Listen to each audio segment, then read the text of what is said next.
المفروض ان هو الطلقه دي جت فيه، نفتح الباب بقى نلاقيه واقع قدام الباب. هرب من السلم اللي ورانا يا فندم. هرب من هنا، جري هو يعني صحته بتيجي على الطلق.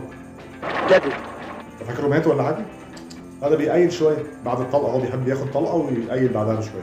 طب انا هنزل هنا. انا هنزل هنا خلاص، راكب اوبر واخد رصاصه ونزل هينهي الرحله. ما اقدرش اسيبك انت تعبان. سيبه ده احسن منك، سيبه فين؟ ده صحته احسن منك. خدت بالك ان اللقطه دي كانت بالليل، يعني هو بقى اللقطه اللي جايه دي الصبح، هو باين بالرصاصه، خد رصاصه بالليل صحي الصبح عادي بالرصاصه عادي جدا. بص الراجل مشكور اللي بيسنده ضربه في صحه هيضرب. انا مش فاهم بصراحه، انا مش عارف الرصاصه اللي هو عايش بيها دي ازاي يعني. وبعدين دي هنا مش مثلا في رجله ولا في ايده، ده بالرصاصه هنا يعني، ده في الكلى. الواحد لو جاله حصوه على الكلى بيصوت من الوجع ده. خد فوار هتنزل الطلقه يعني عادي.